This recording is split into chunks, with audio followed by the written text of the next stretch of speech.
السلام عليكم ورحمة الله وبركاته.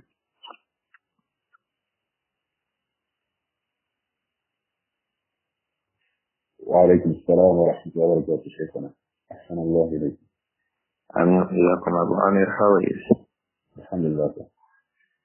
Can we go on with the class? نعم شيخنا. إن الحمد لله نحمده ونستعينه ونستغفره ونعوذ بالله من شرور أنفسنا وسيئات أعمالنا. من يهده الله فلا مضل له ومن يضلل فلا هادي له. أشهد أن لا إله إلا الله وحده لا شريك له وأشهد أن محمدا عبده ورسوله صلى الله عليه وآله وسلم. أما بعد. We are still on our book Al-Adab Al-Mufrad by Al-Imām Al-Bukhāri rahimahullah, and the discussion is still about the rights of the elderly over those who are young, the rights of seniority. What are the things that seniority necessitates that we show towards the seniors, those who are senior to us, who are elderly to us? They've been upon Islam for 10, 15, 20 years, 30, 50 years, and so on. Or some of those who had aged and then they became Muslims. Allah honors them for that. In addition to their accepting Islam, the second honor they have is the honor of being upon Islam in old age. To be upon Islam while in old age is from the favors of Allah subhanahu wa ta'ala upon the servant. Just like the ulama regularly say that when a person becomes old upon knowledge, it's an additional favor for that person in addition to the favor of knowledge. Knowledge is one favor from Allah. An additional favor to knowledge is that the one who is knowledgeable remains upon knowledge for 40, 50, 60, 70 years. He has additionally been favored with working with his knowledge, learning additionally, teaching, spreading knowledge, getting busy with knowledge, and so on and so forth. All these are favors from Allah that come from age, that come from elderliness and seniority. Yesterday we highlighted the importance of the young people allowing the elders to speak, young people remaining silent in the presence of their elders. We heard again the hadith of Abdur-Raūf ibn Sahal that the Prophet ﷺ asked to be silent and allow the elders amongst them to speak, meaning that if a young person broke that manner, if he broke that rule, he comes to speak in the presence of the elders before the elders. It is also from the sunnah to stop him and make the elders amongst the people to speak. The young person comes and begins to talk because he is in his counting, whether by claim or in truth, he is more knowledgeable, he is more eloquent, he is more intelligent, and he begins to speak. We can say to that young man, keep quiet, allow the eldest person to speak. We can do that. Because from the way of the Prophet ﷺ was what he did to Abdur-Rahman. He told him sallallahu alayhi wa sallam, Kadbiri Kubra, allow the elders to speak. And then we saw that also in the hadith of Abdullah ibn Umar when he refused to speak because of the presence of his father Umar and the presence of Abu Bakr and Siddiq and then Abu Huraira, as it is clear from further reports. So what the Prophet ﷺ, the manhaj, the sunnah, the manhaj salafi, when we speak with elders is that, or when we speak in the gathering of elders is that we allow the elders to speak. We allow the elders to speak first. We allow the elders to ask first. We allow the elders to make their choices first. we allow the elders to be in front. We give preference to the elders. Al-Imām Al-Zahabi, rahimahullah, Abu Abdullah, and before him, Al-Imām Ibn Asakir, in his excellent work, Tariq al-Dimashq, the history of Damascus. This book occurs in over 75 volumes, Tariq al-Dimashq, by Al-Hafiz Ibn Asakir, rahimahullah. He mentioned a report from Abdur-Raūf that سئل ابن المبارك بحضور سفيان بن عيينة عن مسألة سئل ابن المبارك. Abdullah ibn al-Mubarak, one of the most learned persons in the history of Islam, سئل بحضور سفيان ibn عيينة. He was asked in the presence of Sufyan ibn Uyayna عن مسألة regarding an issue of knowledge. فقال Abdullah ibn al-Mubarak said, Inna nuhina an natakallama inda akabirina. Inna nuhina an natakallama inda akabirina. We have been prohibited from speaking in the presence of our elders. Ibn al-Mubarak was very, very knowledgeable. He was a well-grounded scholar in the aspects of Quran, in the matters of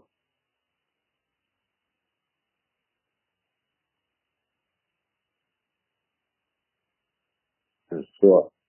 Yet when he was asked in the presence of Sufyan ibn Uyayna, who was older than him, he rejected to give an answer despite his knowledge.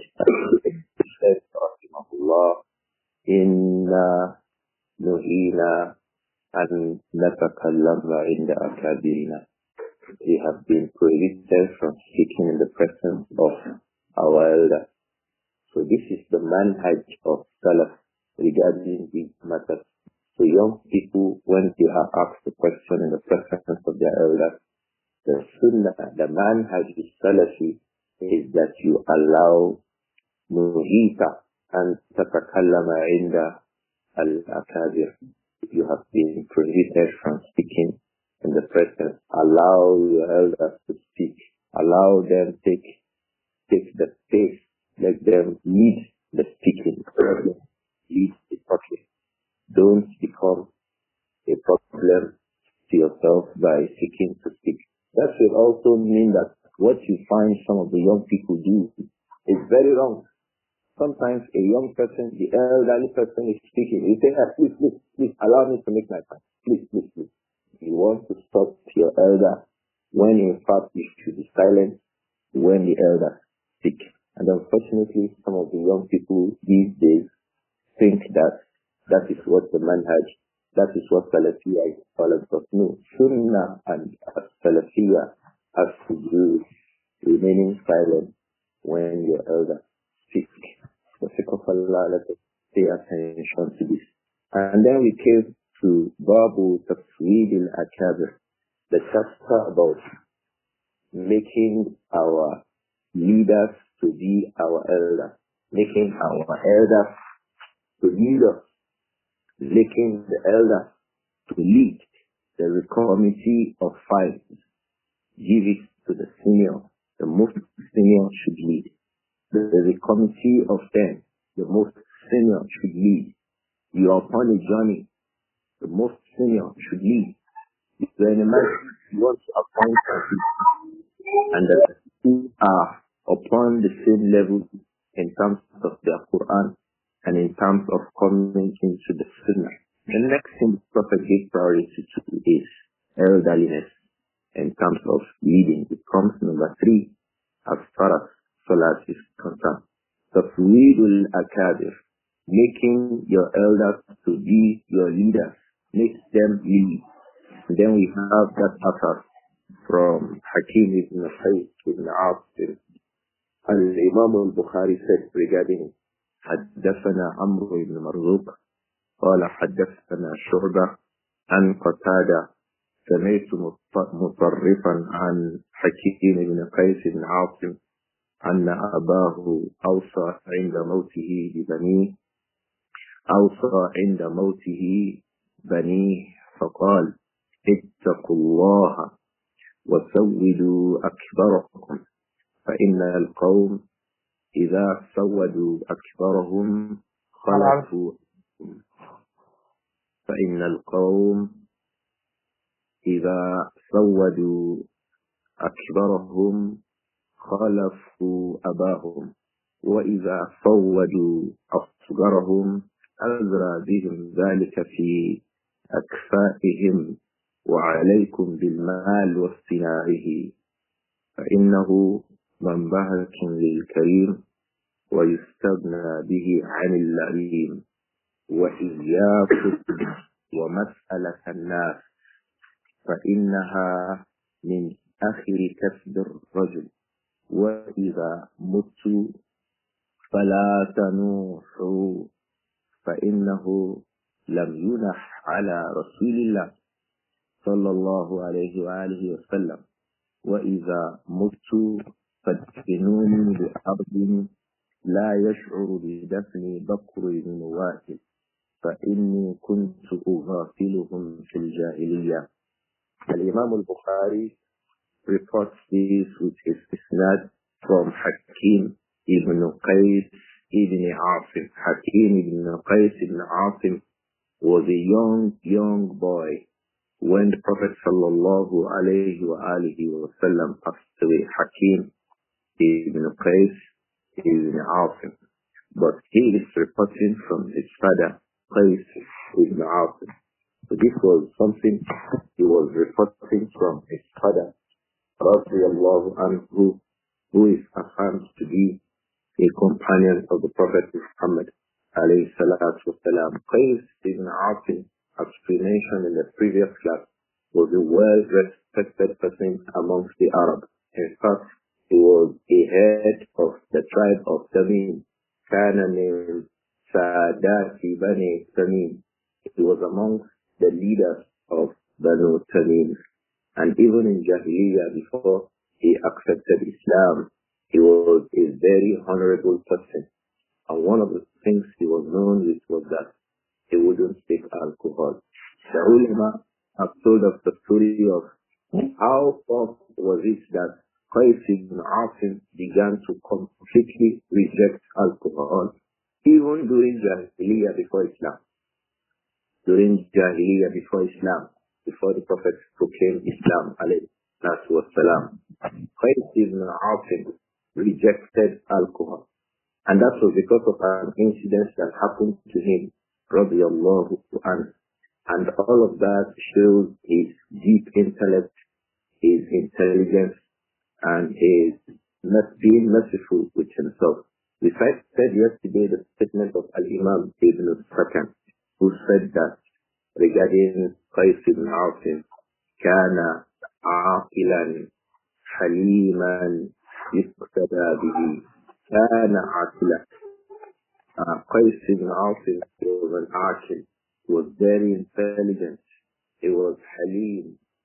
He was a person of compassion. Yuqtada bihi. The people in the days of Jahiliyyah used to behave like him. He was a person who, when he behaved, people want to behave like him because of his deep intelligence and balanced lifestyle. So when he wanted to die, as is common with the righteous people, when they want to pass away, they like to say something to their children if they find an opportunity. If they find an opportunity, they want to say some last words. And we know those last words are usually filled up with a lot of sincerity. Last words of parents to children when they pass away. It's usually filled with a lot of sincerity.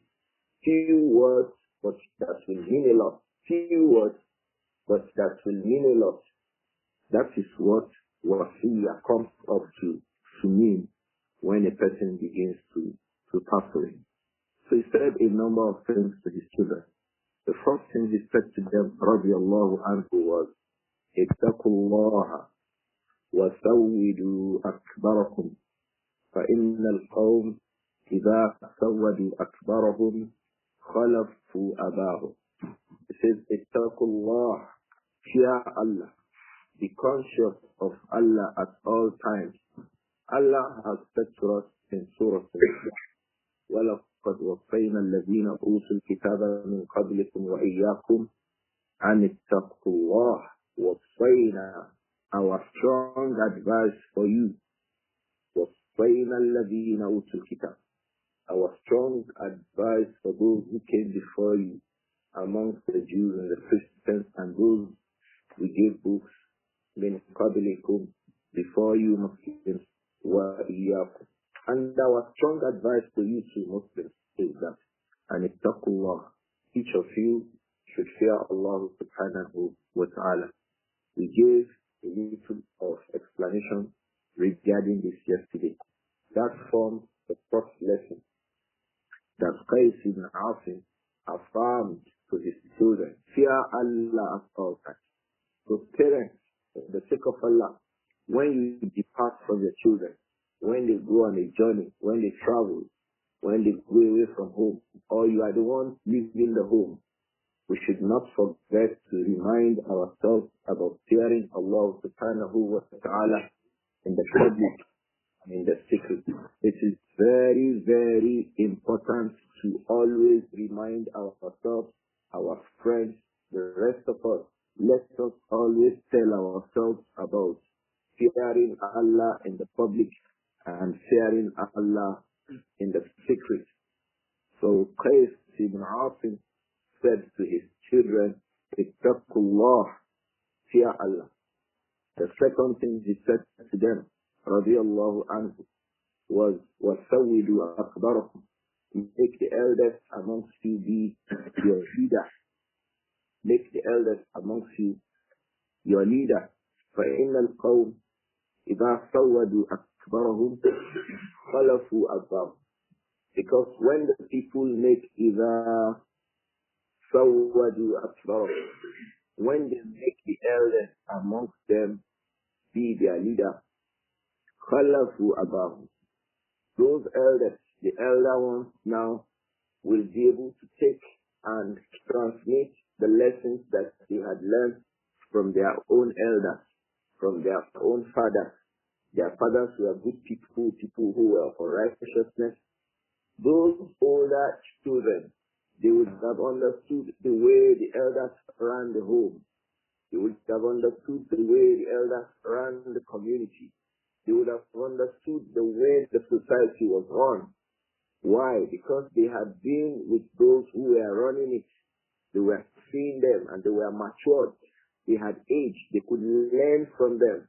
So what they had learned from the elders, what they had learned from the people of knowledge, they can now implement it now that they have become the leaders. So he said to his children, radiyallahu anhu, سَوِّدُوا أَكْبَرَكُمْ فَإِنَّ الْقَوْمِ إِذَا سَوَّدُوا أَكْبَرَهُمْ خَلَفُوا أَبَاهُمْ.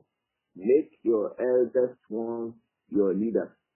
Because if a people إِذَا سَوَّدُوا أَكْبَرَهُمْ, when they make the eldest amongst them to be their leaders, خَلَفُوا أَبَاهُمْ, they are able to stand in for their elders.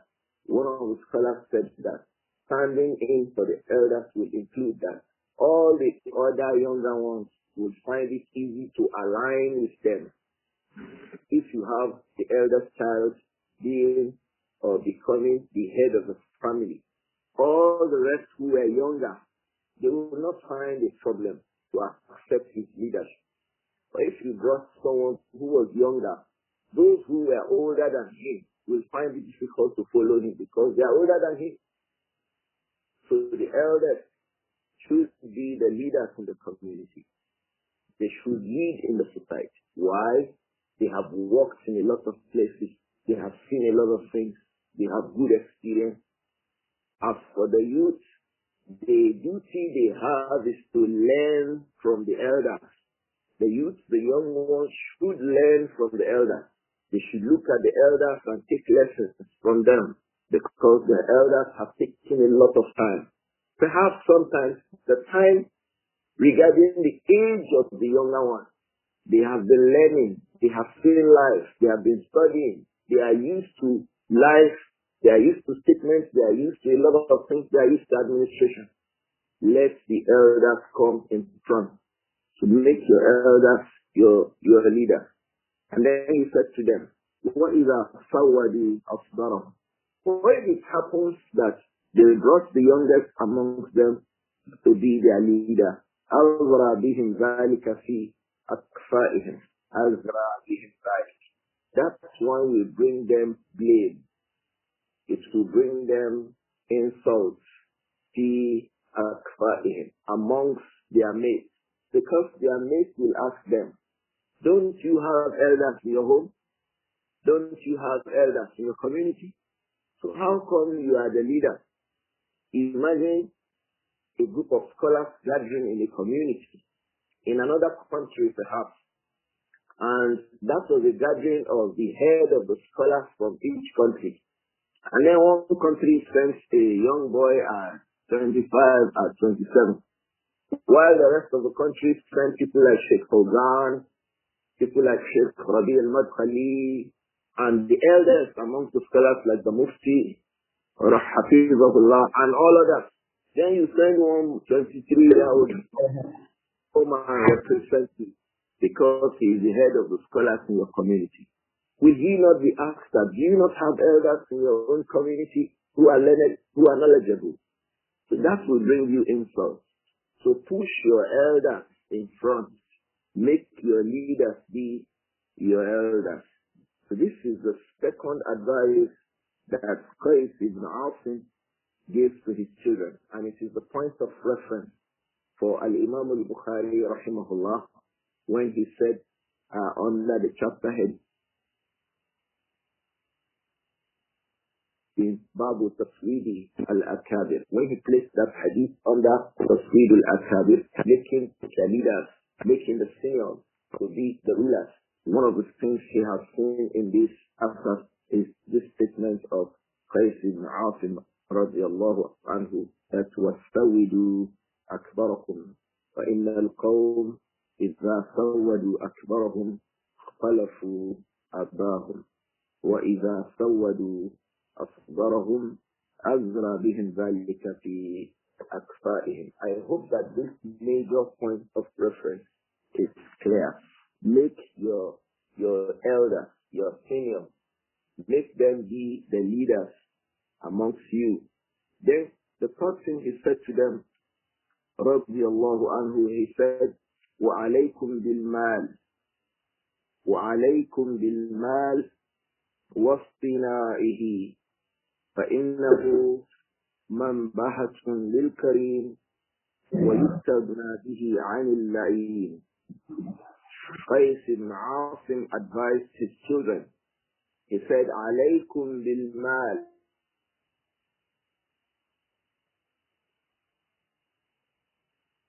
Seek wealth, O my children, for money.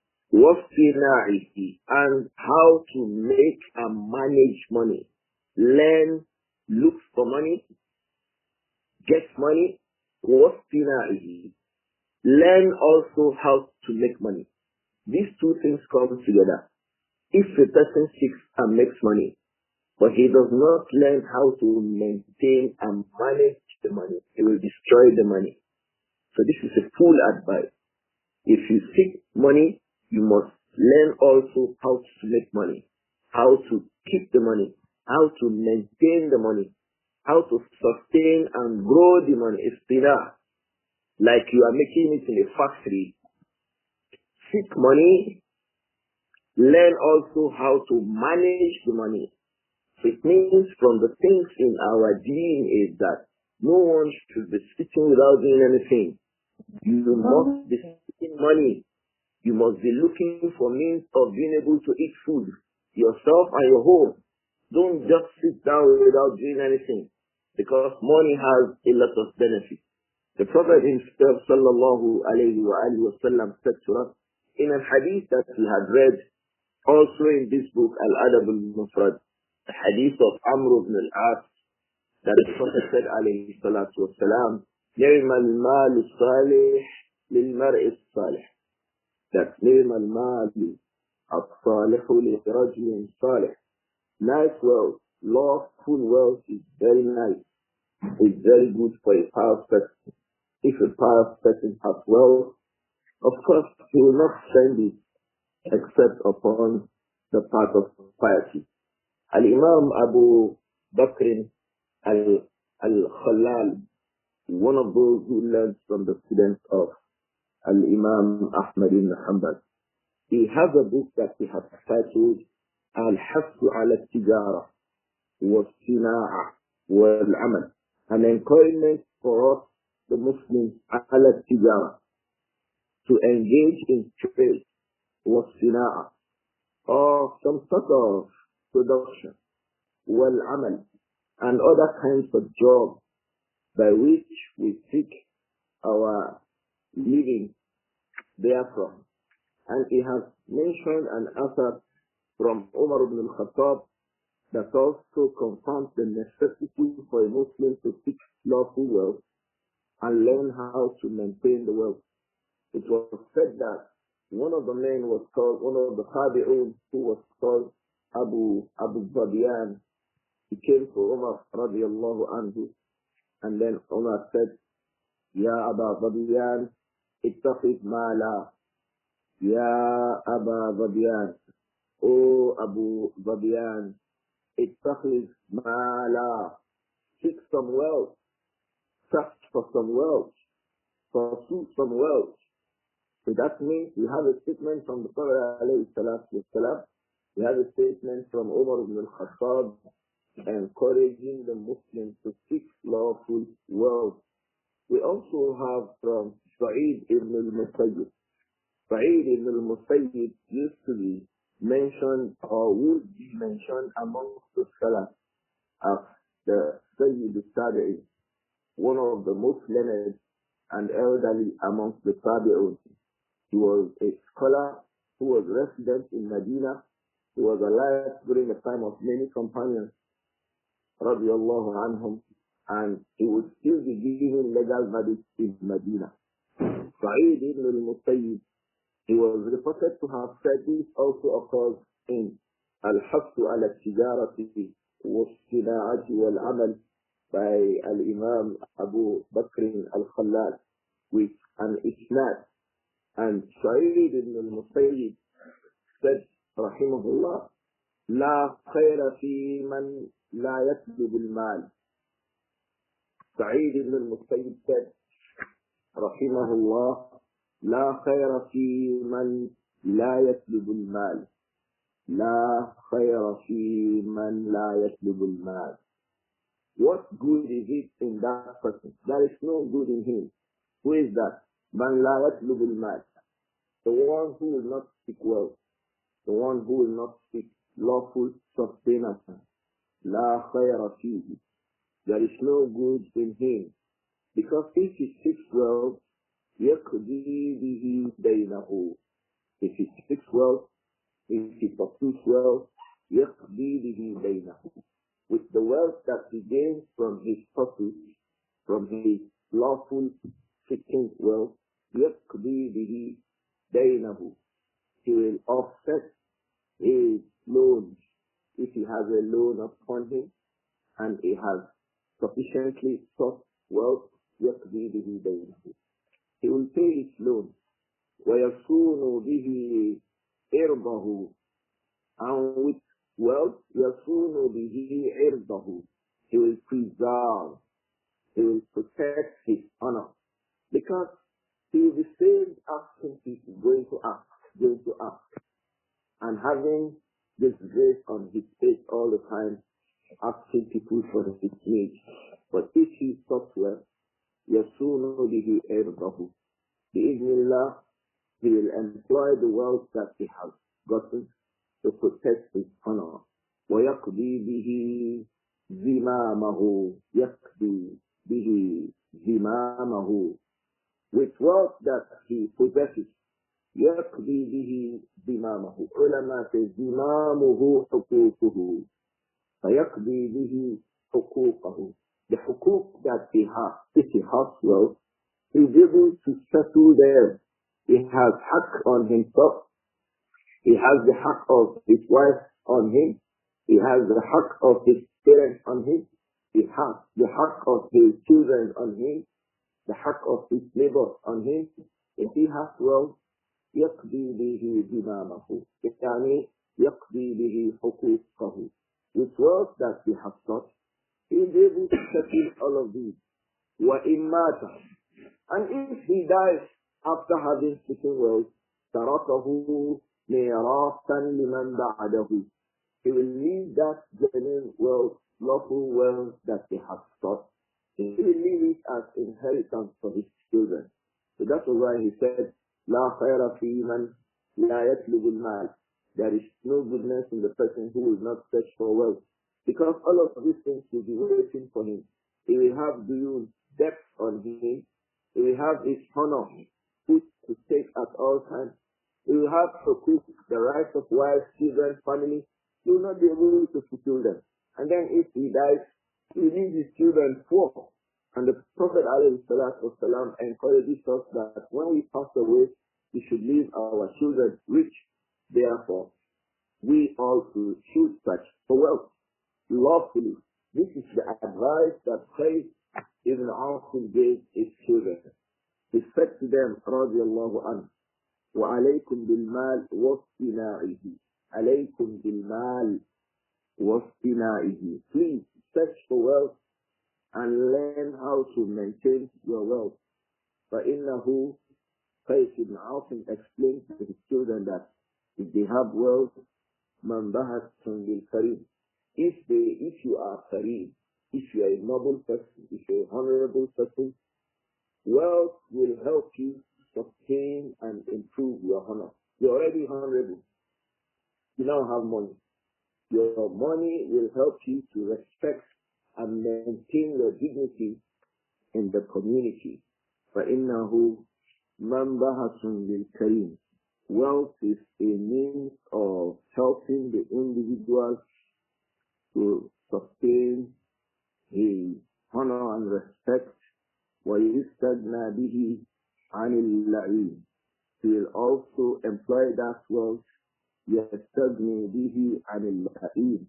He will employ the wealth to keep away from useless people. He will employ the wealth to keep away from bad people. Abdullah ibn Abbas radiyallahu anhuma reported that the Prophet said, alayhi salatu wassalam, istagnu alinnas. The Prophet said, sallallahu alayhi wa alihi wa sallam, istagnu alinnas. Try to seek self-sustenance away from the people.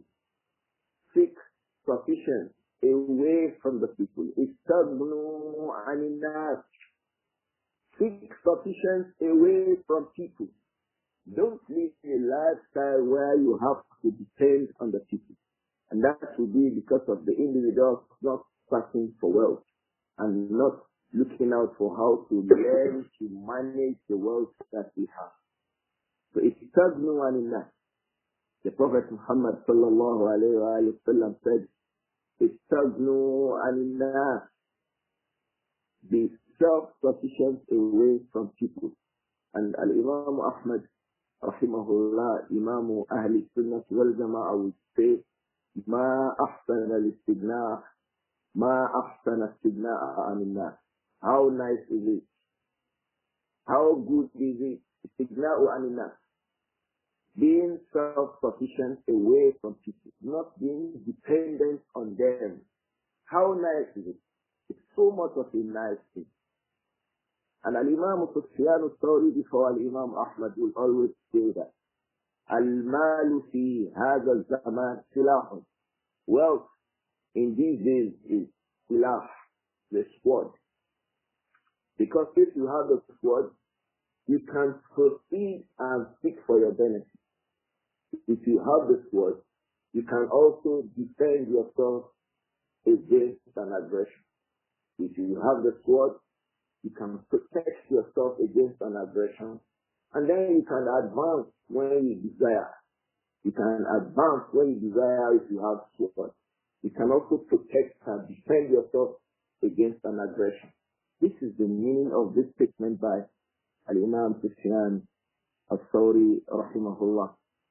So from the things that is necessary for us to teach our children is talabul mal, wastina'uhu, seeking wealth, and an ability to maintain the wealth. For the sake of Allah, seek wealth. Al-Imām Sufyan al-Thawri will say, كانوا يرون الساعة عونا على الدين. يرون الساعة. The Salaf, the early Muslims, they see that if you have a star, you have wealth, you have expanded wealth, عونا على الدين, it will help you support your religion. If a person is good wealth, lawful wealth, it will help you support your religion.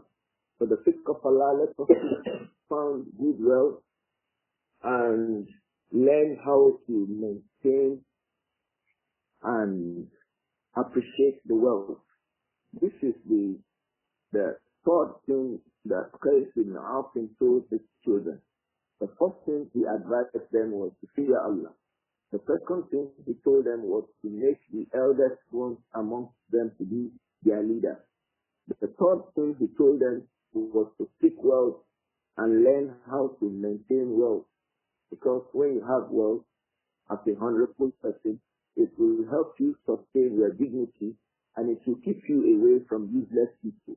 The first advice Qais ibn Asim gave his children, he said, radiyallahu anhu, وَإِيَّاكُمْ وَمَسْأَلَةَ النَّاسِ وَإِيَّاكُمْ وَمَسْأَلَةَ النَّاسِ فَإِنَّهَا من آخر كسب الرجل إياكم ومسألة الناس. Oh my children, I warn you, don't be asking from the people. Don't go and be begging the people. And I think this message is so absolutely necessary in our own time. Mas'alatul nas. It's a common thing now. People begging a lot now. People beg a lot. With the slightest excuse they want to beg. They want to ask you, can you give me money? Can you provide me money? Thank you. It's so common now. So common. So common. So do everything that will not make you have to beg. One of them is seek wealth. Seek wealth. Seek wealth. Now let me clarify this. This is not talking about women begging their husbands for their needs, asking for money from their needs. So let no woman ask me at question time that are you saying that women too should be searching for wealth, or that are you saying that women should not ask, they should not beg their husbands? No, the women are not part of these. Allah has made the women to be upon the rights of the women to be upon their husbands. And that was why in that statement of Sa'id ibn al-Musayyib, he told the men that if they have wealth, it will help them to fulfill the rights of their family upon them, as we had explained earlier. So it's not talking about a woman completely relying on her husband. A woman should completely rely on her husband. That's why Allah commanded the men that لِيُنْفِقْ ذُو سَعَةٍ مِنْ سَعَتِهِ وَمَنْ قُدِرَ عَلَيْهِ رِزْقُهُ فَلْيُنْفِقْ مِمَّا آتَاهُ اللَّهُ. The men, if you have wealth, be focused in how you spend upon your life. And if you don't have, be patient. Spend just what you have. And then he said elsewhere that وَعَلَى الْمَوْلُودِ لَهُ رِزْقُهُنَّ وَكِسْوَتُهُنَّ بِالْمَعْرُوفِ. Those men who have children born for them, it is their duty to take care of the women, to take care of the children that have been born upon them. We are not talking about women at all. We are talking about men. So unfortunately, a lot of women choose beg these days. Women should stop it. Stop begging. Your duty has been placed upon the man. If there will be begging, let the man beg, not you. These days, women beg a lot. They make posters and begin to send it. One woman has this, one woman has that. That woman has a brother. She has a father. She has an uncle. Let her brother and father and her uncle do the begging, not she. Women don't beg. If it's a woman under a man, then the husband should beg, not the woman. Don't push the women in front to beg for the sake of Allah. It's very common now. Women don't beg. Stop begging. If you have a husband, let your husband do the begging. If you have a father, your father should do the begging, if need be.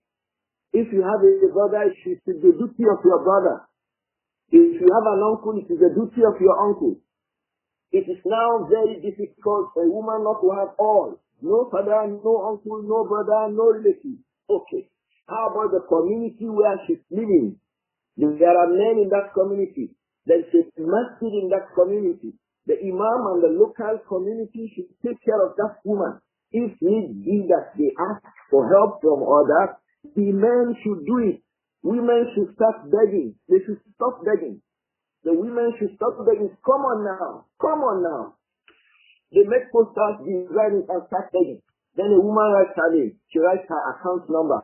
Protect the women. Preserve the women. Honor the women. Be kind to them. Don't push them in front to beg. Don't push women in front to beg. Even the men are so discouraged from begging. The Prophet Muhammad sallallahu alayhi wa alihi wa sallam, he said, لو يعلم صاحب المسألة ما له فيها لم يسأل. لو يعلم صاحب المسألة ما له فيها لم يسأل. The Prophet said alayhi salatu wassalam, and this is also from the hadith of Abdullah ibn Abbas radiyallahu anhuma, has been collected by Al-Imām Al-Tabarani, and Al-Imām Al-Albani rahimahullah mentions it authentic in his tahqiq on At-Targhib wa At-Tarhib. The Prophet said alayhi salatu wassalam, لو يعلم صاحب المسألة ما له فيها لم يسأل.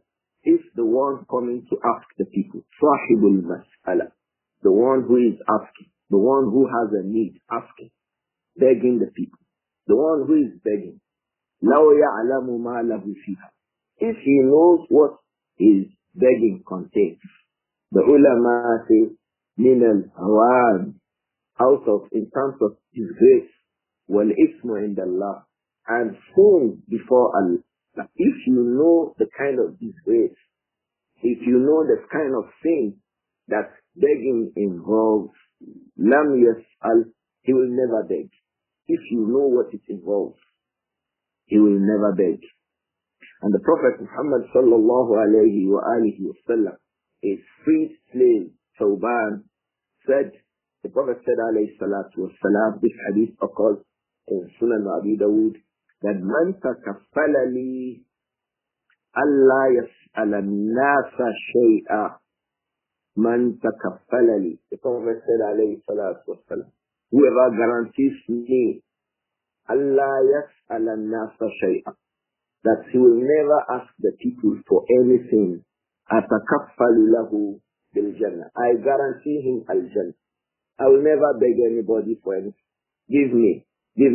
Provide me, beg, ask. If you guarantee not to beg, the Prophet said, alayhi salatu wasalam, I guarantee you al-Jannah. And that was why it was known with Thawban, Mawla Salama or Mawla Rasulullah, alayhi salatu wasalam. Thawban was not rich at all, and he never begged anybody.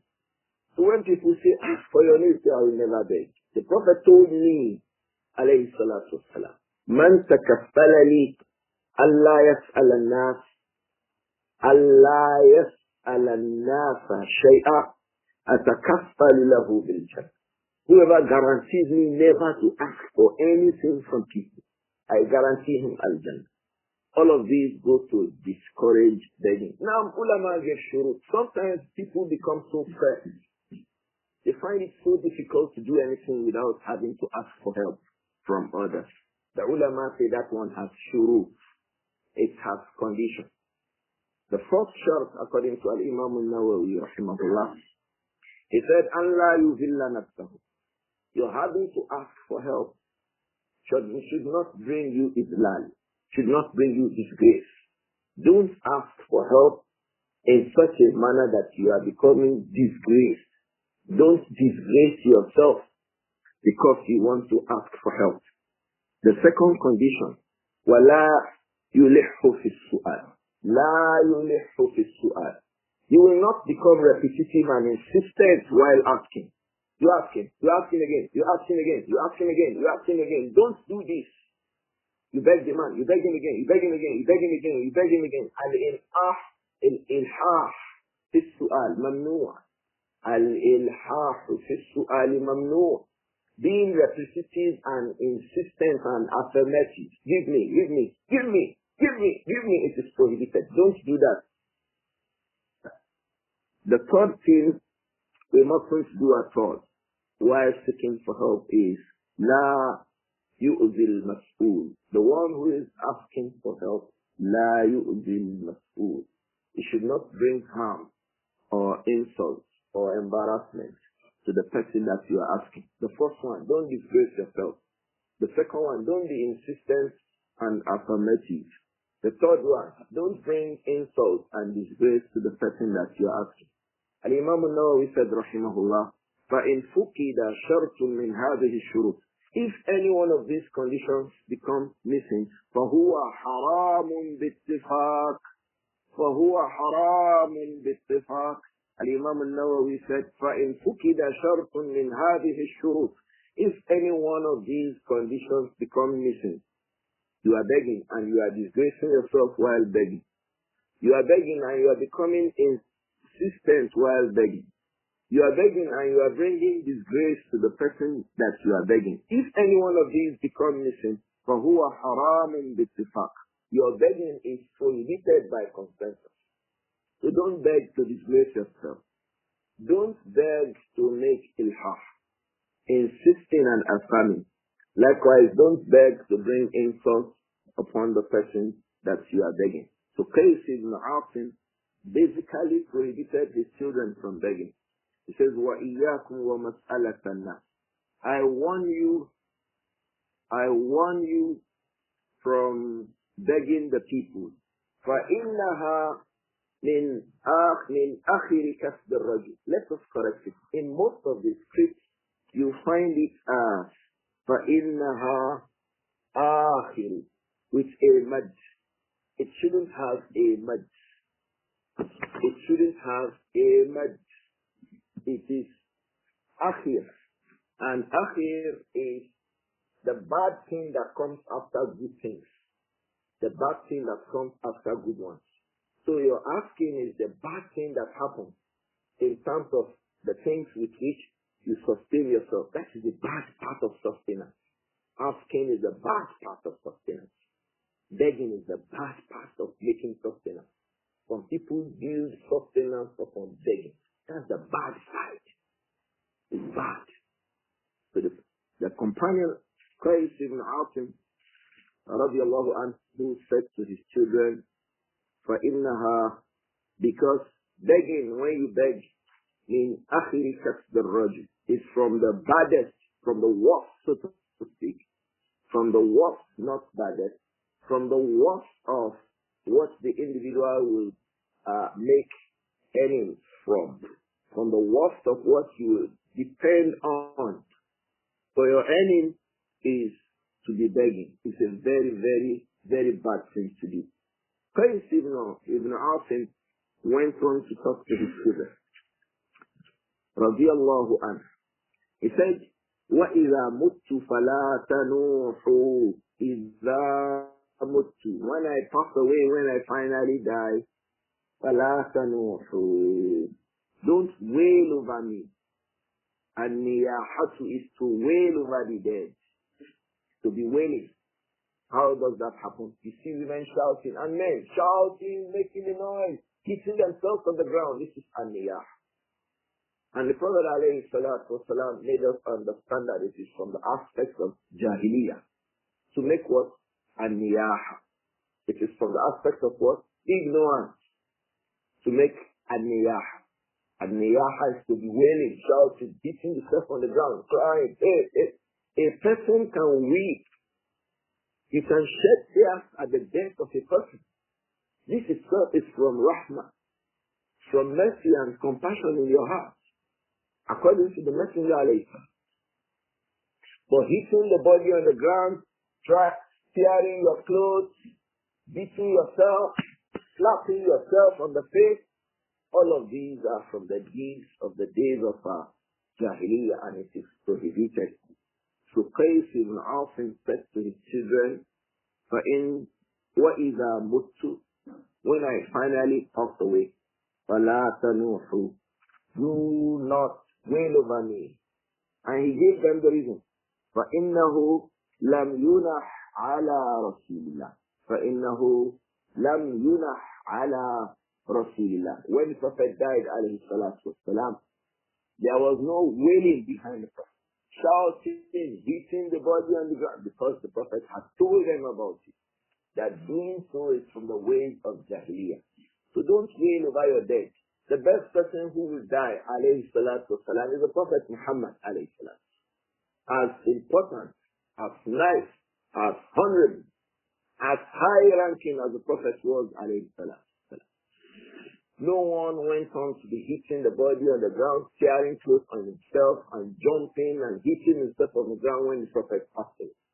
So Qais ibn Asim advised his children, وَإِذَا مُتُّ, when I finally passed away, فَلَا تَنُوحُوا, do not wail over me, فَإِنَّهُ لَمْ يُنَحْ عَلَى رَسُولِ اللَّهِ. This is a fifth advice. The Prophet ﷺ, nobody did that over him. So don't wail over me. Don't hit yourself on the ground. Don't slap on your face over him. One aspect of an-niyah that is very common today is the people gathering for condolence. It is from the aspect of an-niyah.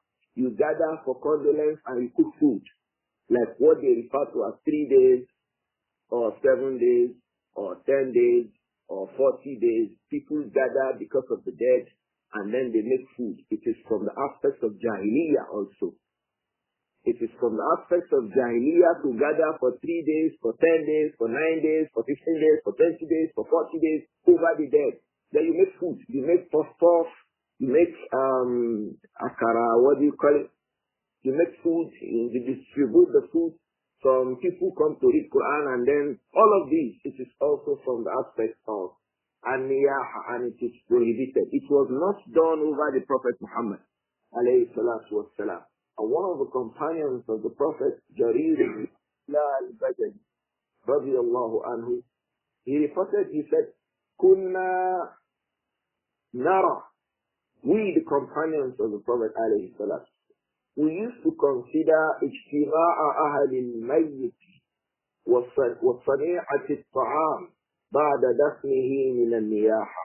كنا نرى الاجتماع إلى أهل الميت وصنيعة الطعام بعد دفنه من النياحة.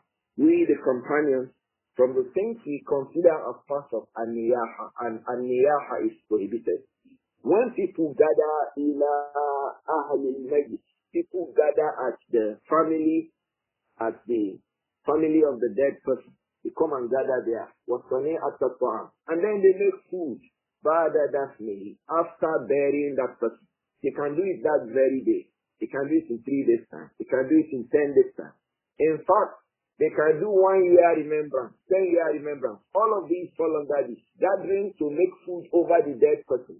It is from the aspect of an-niyaha. And an-niyaha, the Prophet told us, alayhi salatu wasalam, it is from the aspect of al-jahiliyyah. So this man, Qais ibn Asim, said to his children, إِذَا مُتُّ فَلَا تَنُوحُ, don't make niyaha, don't wail over me, don't gather and make food, because I have died. فَإِنَّهُ لَمْ يُنَحْ عَلَى رَسُولِ اللَّهِ, because that was not done over the corpse of the Prophet Muhammad alayhi salatu. Now the last advice. Qais ibn Asim said to his children, وَإِذَا مُتُّ, when I also finally die, فَادْفِنُونِي بِأَرْضٍ لَا يَشْعُرُ بِدَفْنِي بَكْرُ ibn Wa'il.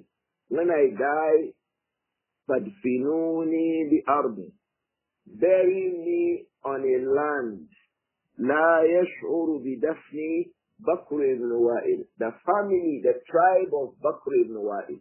It was a tribe. It was a tribe. It was a whole community. And that's why in other reports, it says, فَإِنَّهُ كَانَ يَكُونُ بَيْنِي وَبَيْنَ هَذَا الْحَيِّ مِنْ بَكْرِ ibn Wa'il. It was a community, it was an area. They were called Bakr ibn Wa'il.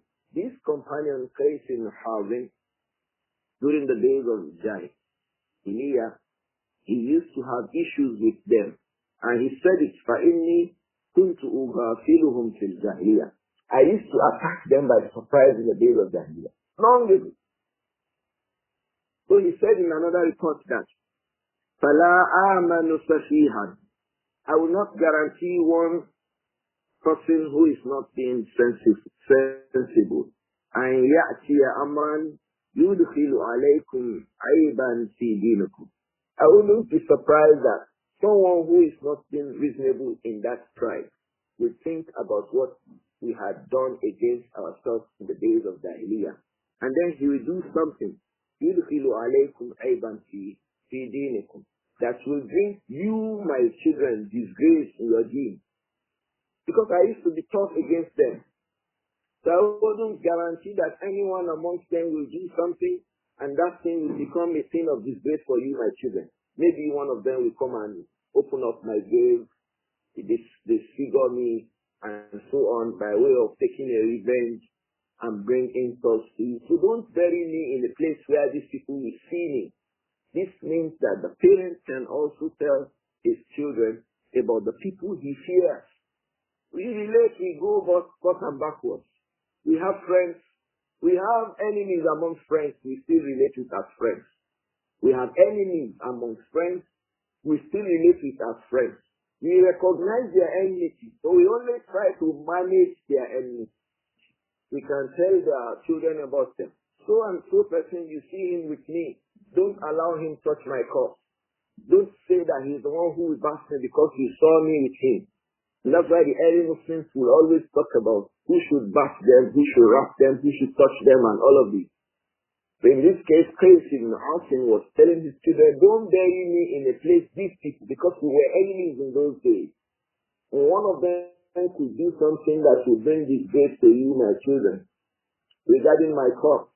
So bury me in a place that they will never know where you have buried me. So it is lawful for a person to do that, as we have said regarding this companion. Qais ibn Hazim. But let's not forget, the point of reference here is Tasweed al-Ashabi, making our leaders to come from our elders. Making our leaders to come from our elders.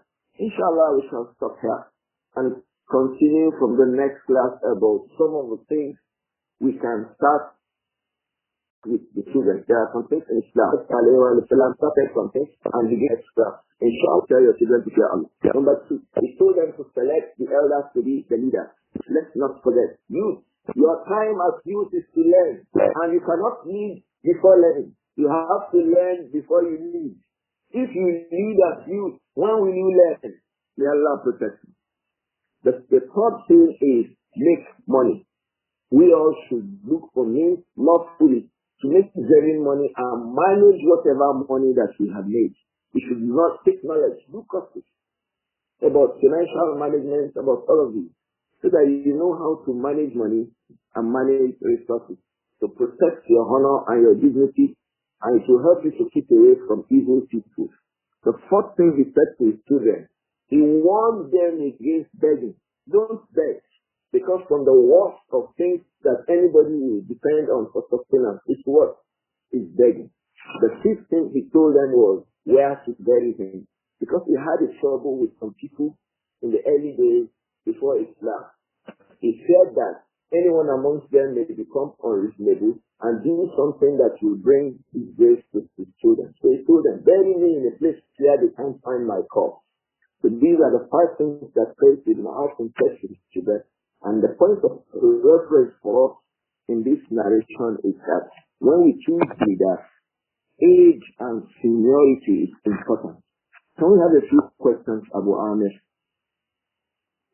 نعم شيخنا جزاكم الله خير. Ameen wa antum jazakumullah khair. The question here is Assalamu alaikum. Alaykum assalam wa rahmatullah. Elderly person who is known to be can we give an elderly person who is known to be a person of innovation preference to speak to people about Islam? This person comes forward to speak to the congregation, mostly after Fardhu Salah, even though...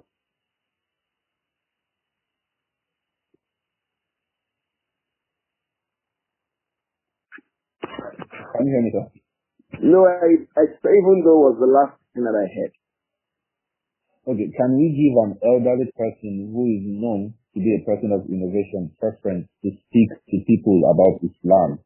This person comes forward to speak to the congregation, mostly after Fardhu Salah, even though he is not the...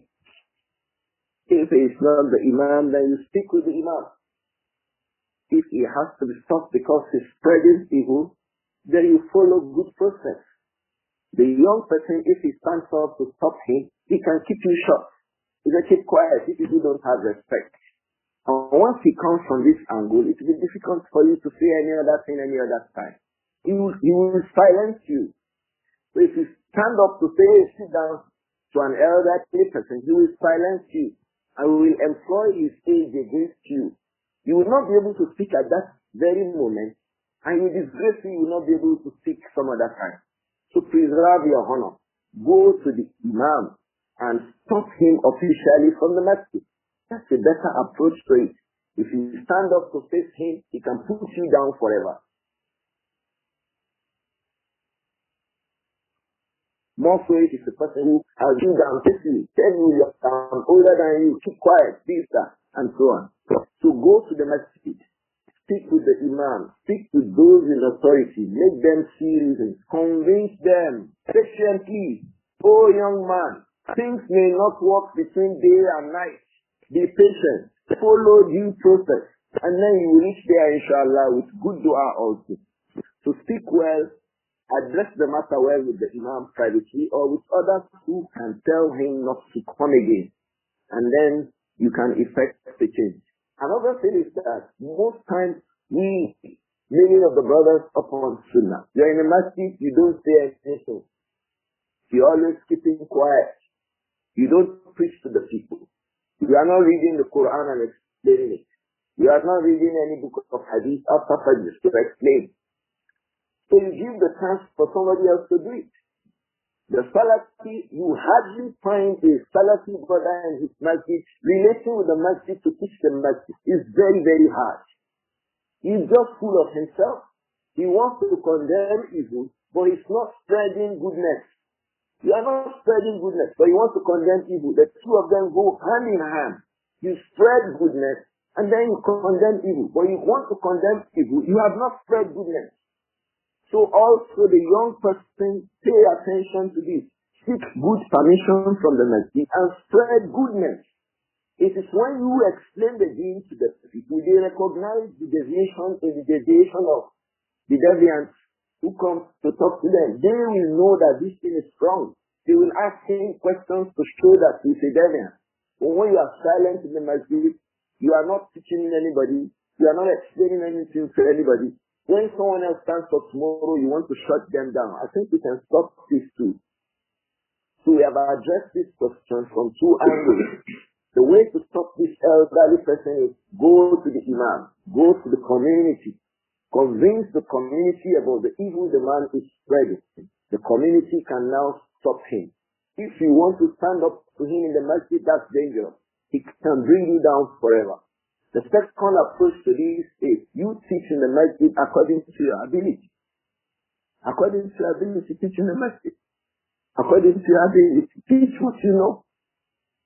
So I think these are the two approach formats that I can suggest to this brother regarding the question that you have asked Abu Amir.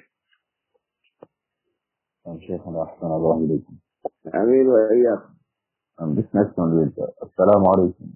Is how do you corroborate the speaking of wealth with the hadith of the Prophet where he said on the day of judgment, the poor will enter paradise before the rich? Okay. I think that question has to do with the poor coming into the Jannah before the rich. What does that mean? Of course, coming into the Jannah, some people will come before others. It doesn't stop you from making good wealth. If you go into Al-Jannah before Uthman ibn Affan, because he has a lot of wealth to account for. And then he comes into Al-Jannah, you see him rise, going up in his levels, because Al-Jannah is in darajat. You went in before him, you are upon a lower level. And then he comes after you, and then goes up the scale, up in Al-Jannah. So who has benefited more? The one with wealth or the one without wealth? And the Prophet ﷺ made us understand that wealth is from the favors of Allah. The companions themselves came to complain that the rich companions have taken all the goodness. ذَهَبَ أَهْلُ الدُّسُورِ بِالْأُجُورِ. The companions with wealth, they have gone with all the rewards. So all of these go to make us understand that to have wealth is better than not having wealth, all things being equal. To have wealth is better than not to have wealth, all things being equal. To allow the poor man to go into Al-Jannah first. Bismillah, on the day of Qiyamah, the Hadith is authentic. But you, as a rich person, spend your money well. So that when you come into Al-Jannah, you go to a rank higher than the rank of the poor person. All of that things being equal. So it's better to have money than not to have money. Seek wealth. Seek wealth. I hope that that is clear, Abu-Amir. نعم شيخنا أحسن الله إليك. Ameen wa iyyak. Just 1 minute, John. Please, my question is, if the most experienced about an affair is the young, can he make the elders speak in that aspect? The elders should start if it's about speaking, if it's about preference. The elders should start. They should rather introduce the young one. We have come, we are a community, we are a state, and the leader of the delegation can introduce the young one. This young one will address the matter. So you will find that the person who will still open up the discussion is who? The elderly. The young one should come after. Assalamu alaikum wa rahmatullahi wa barakatuh. Wa alaikum assalam wa rahmatullahi wa barakatuh. I think there was a disruption there. No, yes, sir. But I think the question was clear. The answer was clear to you, inshallah. No, jazakumullah khair. Ameen wa antum jazakumullah khair. Can we take one more question for the day? All right. So this one here is asking, at what age should we start introducing children to seek wealth? Well, it depends on the child, and it depends on the family. It depends on the child, and it depends on the family.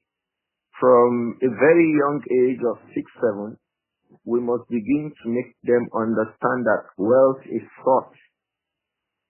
If they want something, make them understand that the money to buy this, the way to get it is that you work for it. We tell them subtly the way we tell children things subtly, just according to their understanding. Make children know from at least age 6, 7, 8. Make them know that money is not plucked on the tree.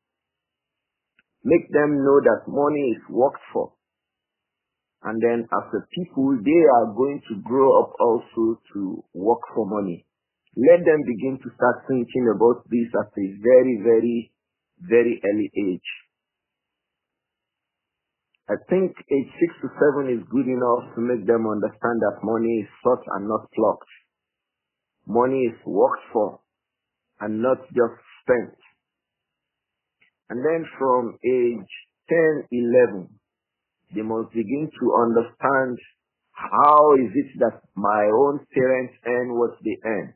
Age 10, your children must know what you are doing to earn money. In fact, it is one way to make them responsible children. They must see you struggling. They must see you trying to make a living. Make it clear to them what I'm spending on you. If I don't do what I'm doing, I don't get the money. One of the people went to Al-Imām Ahmad ibn Hanbal, rahimahullah, and said, Ya Aba Abdullah, Hada Ibni. So Abu Abdullah, this is my child, this is my son. فَدَعَى لِي وَقَالَ لِأَبِي.